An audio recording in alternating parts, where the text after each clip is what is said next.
कुछ स्टूडेंट्स तो ऐसे होते हैं जो कि एग्जाम से एक दिन पहले पढ़ते हैं या फिर एग्जाम से कुछ दिन पहले पढ़ते हैं और मार्क्स एग्जाम के अंदर बहुत अच्छे ले आते हैं, जबकि कुछ ऐसे भी स्टूडेंट होते हैं जो कि पूरे साल भर पढ़ाई करते हैं बट फिर भी एग्जाम के अंदर अच्छे मार्क्स नहीं लेके आ पाते।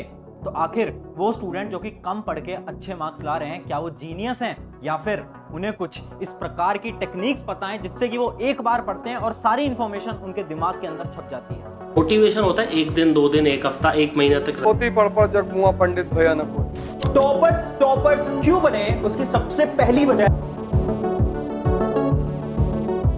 सो हाय एवरीवन, मेरा नाम है Prashant, mentor of thousands of students. देखो, जैसे ही एग्जाम पास आते हैं ना, सबसे बड़ी प्रॉब्लम आती है कि भैया मेमोरी पावर नहीं है, क्योंकि इतने सारे सब्जेक्ट्स हैं याद करने के लिए, कैसे याद कर पाएंगे। हम पढ़ते तो हैं बट हम भूल जाते हैं। अच्छा, एक एग्जांपल से समझाता हूं।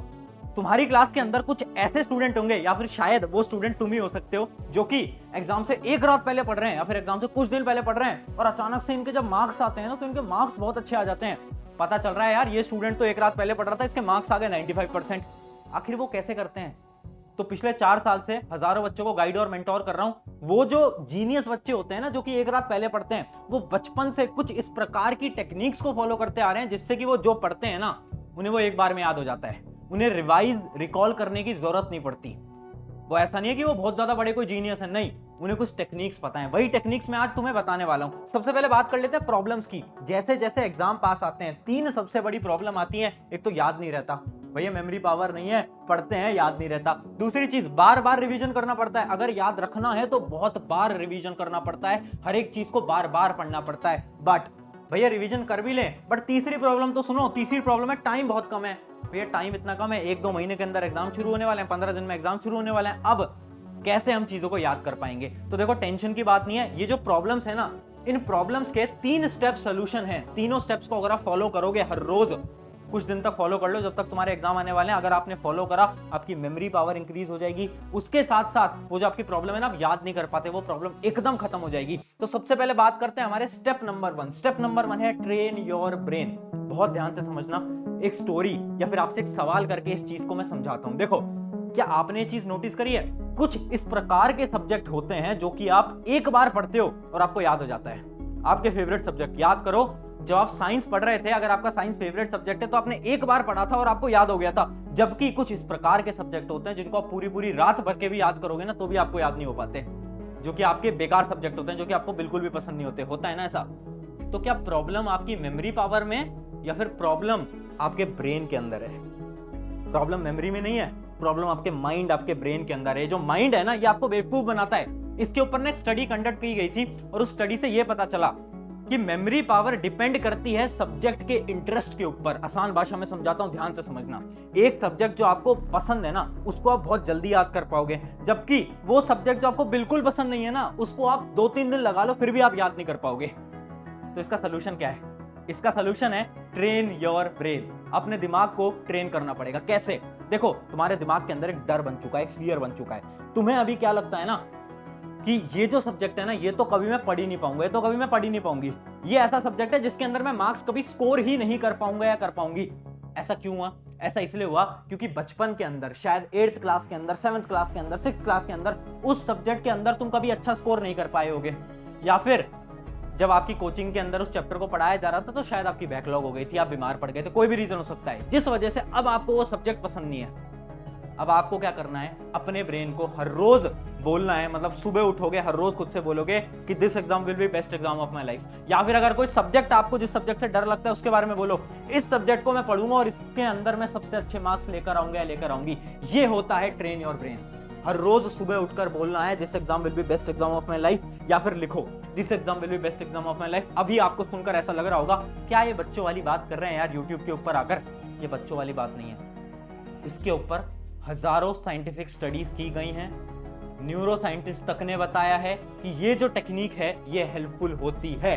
गूगल पर जाकर सर्च कर लेना, कई आपको रिसर्चेज मिल जाएंगे इसके ऊपर। हर रोज अगर आप सुबह बोलोगे, आपके दिमाग से अंदर फियर जो है, जो डर है, वो निकलेगा और आप अपने एग्जाम को क्रैक कर पाओगे। ये अपना स्टेप नंबर 1। सबसे पहले हम हमारे ब्रेन को मजबूत बना रहे हैं। स्टेप नंबर 2 क्या है? Learning methods. अब समय आ चुका है लर्निंग मेथड्स को बदलने का। अभी तक कैसे पढ़ रहे थे? किताब खोली, भैया रटना शुरू कर दिया, अच्छा ठीक है भैया नेशनलिज्म इन यूरोप ये होता है, फिजिक्स की ये वाली रिएक्शन ऐसे करते हैं भैया, केमिस्ट्री की ये वाली कॉन्सेप्ट ऐसे करते हैं, रटे जा रहे हैं रटे जा रहे हैं रटे जा रहे हैं। सबसे बेकार मेथड। 3 तरीके बताऊंगा पढ़ने का, रिवाइज करने का। उससे पढ़ोगे नंबर नहीं कटेंगे, एक बार के अंदर आपकी मेमोरी के अंदर सारी चीजें स्टोर हो जाएंगी। ध्यान से समझना। पहली चीज है विजुअलाइजेशन। एक एक्टिविटी कराता हूं जो कि मैं अपने सारे सेमिनार्स के अंदर कराता हूं। एक्टिविटी क्या है, ध्यान से देखना। देखो, अपने राइट हैंड को ऊपर करो, जल्दी फोन रख दो और अपने राइट हैंड को ऊपर करो और अपने राइट हैंड की इस फिंगर को अपनी चिन पे टच करो। अपनी चिन पे टच करो, मुझे देखो जल्दी। 1 2 3 4 5 डन। अब देखो 90% लोगों ने अपने हाथ को यहां टच करा था, जबकि आपकी चिन यहां पर होती है। अगर आपने भी अपने हाथ को यहां पर टच करा था तो कमेंट के अंदर अभी यस लिख देना जल्दी से फटाफट। और अगर आपने यहां टच करा था कमेंट में नो लिख देना। तो सबसे पहले तो अभी कमेंट कर दो। अब ये हुआ क्यों? मैंने तो आपको बोला कि चिन पे टच करो, बट आपने टच यहीं पर ही करा। पता है क्यों? क्योंकि ऐसे ही आपका दिमाग काम करता है। मैं जो बोल रहा हूं आपके दिमाग के अंदर वो नहीं जा रहा, मैं जो आपको करके दिखा रहा हूं, मैं जो ऐसे टच करके दिखा रहा हूं ना, आपके दिमाग के अंदर वो जा रहा है कि अच्छा ठीक है। और यही चीज प्रूव करती है कि जो हमारी ब्रेन है ना, वो विजुअल मेमोरी के ऊपर काम करती है, विजुअलाइजेशन पे काम करती है। अभी तक तुम कैसे पढ़ते आ रहे थे? टीचर के लेक्चर सुन रहे हैं, लिख रहे हैं, बस ऐसे ऐसे नहीं पढ़ना है। विजुअलाइजेशन करना है, चीजों के बारे में इमेजिन करना है। अच्छा फिजिक्स का एक न्यूमेरिकल है, अच्छा एक बॉल रोल करके नीचे आ रही है, फ्रिक्शन लग रहा है, ये हो रहा है, इमेजिन करो। ये अभी तुम्हें बातें सुन के अजीब से लग रही होंगी, बट ये रियलिटी है। जितने भी टॉपर्स होते हैं ना किसी भी कॉम्पिटिटिव एग्जाम के, वो इमेजिन करके पढ़ते थे। ये बहुत बड़ी रियलिटी है। किसी से भी बात कर लेना, शायद वो तुम्हें सच्चाई नहीं बताएंगे, बट ये सबसे बड़ी सच्चाई है। वो जो बच्चे हैं ना जो एक रात पहले टॉप कर जाते हैं, वो बचपन से विजुअलाइजेशन करते आ रहे हैं, इस वजह से वो टॉप कर रहे हैं। ये सबसे बड़ी रियलिटी है। तो याद रखेंगे क्या? विजुअलाइजेशन। हमें चीजों को इमेजिन करना है। हिस्ट्री जैसे सब्जेक्ट, थ्योरी जैसे सब्जेक्ट में क्या करना है? हमें स्टोरी बनानी है कि ठीक है यार ब्रिटिशर्स आए थे, ब्रिटिशर्स यहाँ आए थे, इसके बाद ये हुआ था, फिर ये हुआ था, फिर ये हुआ था। स्टोरी बनाओ। जितनी ज्यादा स्टोरी बना सकते हो, जितने ज्यादा विजुअलाइजेशन कर सकते हो। केमिस्ट्री के अंदर केमिकल रिएक्शंस का विजुअलाइजेशन करो, जितना कर पाओगे उतना ज्यादा आपके लॉन्ग टर्म मेमोरी के अंदर स्टोर होता जाएगा। ये था हमारा पहली टेक्निक। दूसरी टेक्निक क्या है? Use your senses. एक एग्जांपल से बताता हूं। आप बचपन से 10 रुपए का नोट तो देख रहे हो ना? 10 रुपए का नोट कितनी बार देखा है? हजारों बार, लाखों बार देखा होगा 10 रुपए का नोट, है ना? अगर मैं अभी बोलूं 10 रुपए का नोट नोटबुक के ऊपर ड्रॉ करके बता दो, तुम में से 1% लोग भी ड्रॉ नहीं कर पाएंगे, मैं भी ड्रॉ नहीं कर पाऊंगा। जबकि उस नोट को तो हम बचपन से देखते आ रहे हैं यार, फिर भी हम उसको ड्रॉ क्यों नहीं कर पा रहे? पता है क्यों? क्योंकि हम सिर्फ उसको देखते आ रहे हैं। अब इसको हमारी पढ़ाई से रिलेट करते हैं। रिवीजन कैसे करते हो? किताब खोलोगे, पन्ने पलटोगे, देखते जाओगे, पन्नों को पलटते जाओगे, देखते जाओगे। जब उस नोट को जो तुम बचपन से देख रहे हो उसे तुम याद नहीं कर पाए, तो तुम्हें लगता है कि तुम नोट्स पलटने से नोट्स को याद कर लोगे? है ना? बहुत बेकार तरीका रिवीजन करने का। रिवीजन करने का सबसे बढ़िया तरीका क्या है? Use your senses. इस एग्जांपल से समझते हैं। Melody toffee. अगर इस मेलोडी टॉफी की मैं यहाँ पर इमेज भी नहीं दिखाता ना, तो भी तुम मेलोडी टॉफी को इमेजिन कर सकते हो। तुम उसका टेस्ट इमेजिन कर सकते हो, तुम उसके कलर को इमेजिन कर सकते हो, तुम उसकी स्मेल को इमेजिन कर सकते हो। हाँ है ना? कर सकते हो ना? अगर तुमने खाई होगी कभी ना कभी तो कर सकते हो ना? ऐसा क्यों? क्योंकि जब आपने मेलोडी टॉफी खाई तो आपने बहुत सारे सेंसेस का यूज किया। आपने हाथ से उस रैपर को फाड़ा, आपने मुंह से खाया तो आपको टेस्ट आया, आपको स्मेल आई, और भी बहुत सारे सेंसेस का वहां पर यूज हुआ। जब हम ज्यादा सेंसेस का यूज करते हैं तो जो आपकी जो मेमोरी है ना, वो डायरेक्ट लॉन्ग टर्म मेमोरी के अंदर स्टोर हो जाती है। इंफॉर्मेशन लॉन्ग टर्म मेमोरी के अंदर डायरेक्ट स्टोर होती है। अब पढ़ाई से लिंक करते हैं। पढ़ना कैसे है? बहुत सिंपल सा तरीका है पढ़ने का। नॉर्मली रिवाइज नहीं करना है कि बस एक नोटबुक लेके बैठ गए एग्जाम से एक रात पहले, बस पन्ने पलटते जा रहे हैं, पन्ने पलटते जा रहे हैं, ऐसे नहीं करना। एक रफ नोटबुक साइड में लेकर बैठनी है बेटा। एक साइड में एक रफ नोटबुक लेकर बैठोगे, एक यहाँ पर एक ऐसी रफ नोटबुक ले ली, यहाँ पर आपकी जो नोटबुक है, जो आपकी मेन नोटबुक है या फिर आपकी जो बुक है, वो आपने यहाँ पर रख ली। अब आप पन्ने पलटते जा रहे हो, पढ़ते जा रहे हो, और जो भी आपको समझ आ रहा है वो रफ में लिखते जा रहे हो, लिखते जा रहे हो, लिखते जा रहे हो, लिखते जा रहे हो। इससे क्या होगा? आपके हाथ भी चलते रहेंगे। अब आप आंखों से देख रहे हो, दिमाग का यूज ले रहे हो, और आपके हाथ भी चल रहे हैं। ज्यादा सेंसेस का यूज हो रहा है, तो जो आपकी जो इन्फॉर्मेशन है वो डायरेक्टली लॉन्ग टर्म मेमोरी के अंदर स्टोर हो जाएगी एक बार के अंदर। ट्राई करना। मैं जब अपनी जेईई की प्रिपरेशन करता था उस समय पर मैं यूज करता था। It is really helpful, specially theory subjects या फिर केमिस्ट्री जैसे सब्जेक्ट्स के अंदर, बायोलॉजी जैसे सब्जेक्ट्स के अंदर बहुत काम आएगी ये वाली टेक्निक। ये थी हमारी technique number 2, use your senses. अब एक लास्ट टेक्निक के बारे में बात करते हैं, टीच अदर्स। देखो, आप किसी चीज को तभी पढ़ा सकते हो जब आपको वो चीज बहुत अच्छी तरीके से आती है। अगर आपको मैथ्स आती है तभी तो आप मैथ्स पढ़ा पाओगे, किसी और को बिना पढ़े तो नहीं पढ़ा पाओगे। तो रिवीजन करने का सबसे बेहतरीन तरीका होता है किसी और को पढ़ा लो। अब तुम बोलोगे भैया मेरे तो दोस्ती नहीं है यार, मैं तो तन्हाई में रहता हूं, मेरा तो कोई दोस्ती नहीं है। दिक्कत की बात नहीं है, खुद को पढ़ाओ। एक कॉन्सेप्ट पढ़ा आपने, एक चैप्टर आपने पढ़ा, बुक को करा बंद, नोट्स को करा बंद। अब अपनी टेबल पे बैठो, या तो खड़े हो जाओ या फिर नीचे घूमते घूमते आपको क्या करना है, खुद को पढ़ाना है। बोलते चलो कि ठीक है आज हमने पढ़ा लाइफ प्रोसेस, लाइफ प्रोसेस के अंदर ये होता है, फिर ये होता है, फिर ये होता है, फिर ये होता है, फिर ये होता है, फिर ये होता है, फिर ये होता है। खुद को पढ़ाओ। आप खुद को पढ़ाओगे ना, मैं आपको बता रहा हूं, आपको वापस से रिवीजन करने की जरूरत नहीं पड़ेगी। इतना शानदार मेथड है, इतना शानदार। याद रखेंगे, या तो किसी और को पढ़ा लो या तो खुद को पढ़ा लो। Teach others is the best method to revision. Revision करना है सबसे शानदार मेथड है। तो देखो मैंने आपको 2 स्टेप्स बता दिए। सबसे पहले अपना ब्रेन को ट्रेन करा, फिर लर्निंग मेथड्स, इन तीनों लर्निंग मेथड्स को आपको अप्लाई करना है। अब तीसरे मेथड की तरफ बढ़ते हैं, बट उससे पहले एक इंपॉर्टेंट चीज सुनो। देखो अभी बोर्ड एग्जाम की डेट शीट आई है 10th और 12th वालों की सीबीएसई की। अब जितने भी स्टूडेंट्स हैं उनको मैं एक चीज बता देता हूं, एनसीईआरटी पढ़ना शुरू कर दो।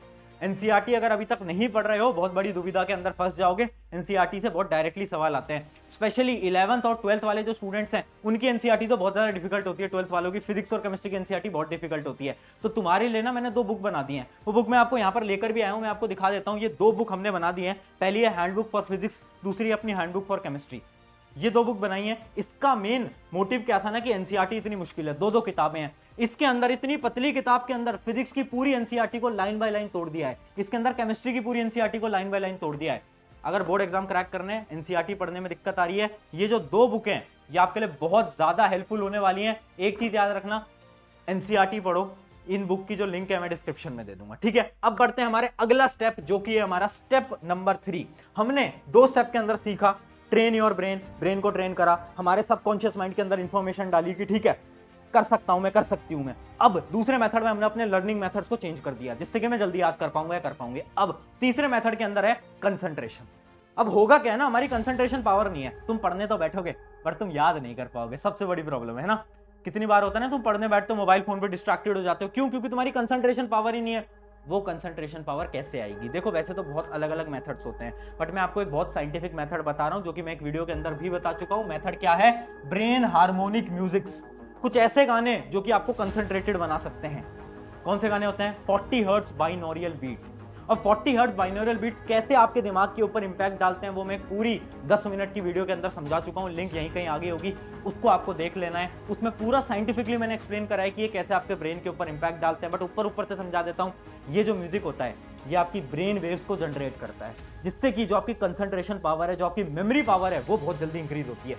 तो याद रखेंगे, जब भी आपको कंसंट्रेशन नहीं लग रहा है, आपको लग रहा है यार मैं तो बहुत ज्यादा डिस्ट्रैक्टेड हो गया हूं या हो गई हूं, तो आपको क्या करना है? यूट्यूब पे जाना है, 40 हर्ट्ज बाइनोरियल म्यूजिक, या फिर मैं लिंक भी दे दूंगा डिस्क्रिप्शन के अंदर, उस पर क्लिक करना है, ईयरफोन लगाने हैं और सुनना है। 10-15 मिनट सुनोगे, मैं बता रहा हूं कंसंट्रेशन पावर बहुत ज्यादा हाई हो जाएगी। और यहाँ पर कुछ रिसर्च पेपर भी मैंने लगा दिए हैं जो कि ये प्रूव करते हैं कि 40 हर्ट्ज म्यूजिक आपको कंसंट्रेटेड बनाता है और आपकी मेमोरी पावर को इंक्रीज रखता है। और याद रखना यार, एग्जाम का समय आ चुका है। ये जो समय है ना, बहुत ज्यादा इंपॉर्टेंट है।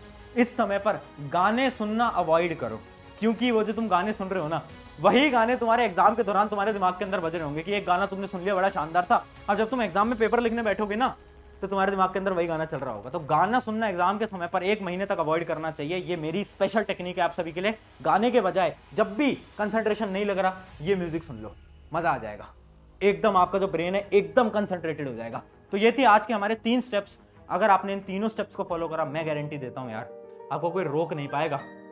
एक बार पढ़ोगे चीजें याद हो जाएंगी। ये जो टॉपर्स होते हैं ना, अपने सीक्रेट को छुपा कर रखते हैं। ये सारे सीक्रेट्स को बचपन से फॉलो करते आ रहे हैं। आपको लग रहा है ना कि टॉपर जो है वो रट रट के कर रहा है, नहीं, उनके पास मेथड्स होते हैं, वो इस प्रकार से पढ़ रहे होते हैं। अगर आपको भी अपने एग्जाम के अंदर टॉप करना है, किसी कॉम्पिटिटिव एग्जाम को क्रैक करना है, इन मेथड्स को फॉलो करो, इस प्रकार से पढ़ाई करो। गारंटी से बोलता हूं, हर एक चीज आपके दिमाग के अंदर लॉन्ग टर्म मेमोरी के अंदर स्टोर हो जाएगी। आई होप ये साइंटिफिक वीडियो ने आपकी कुछ ना कुछ मदद करी होगी। अगर करी है तो अपने एक मित्र के साथ जरूर शेयर करना। मैं ये नहीं बोलूंगा इस चैनल को सब्सक्राइब करो, करना है तो कर सकते हो, बट अपने एक दोस्त के साथ वीडियो को जरूर शेयर कर देना। शुक्रिया एवरीवन, मेरा नाम है प्रशांत, मिलते हैं नेक्स्ट वीडियो के अंदर।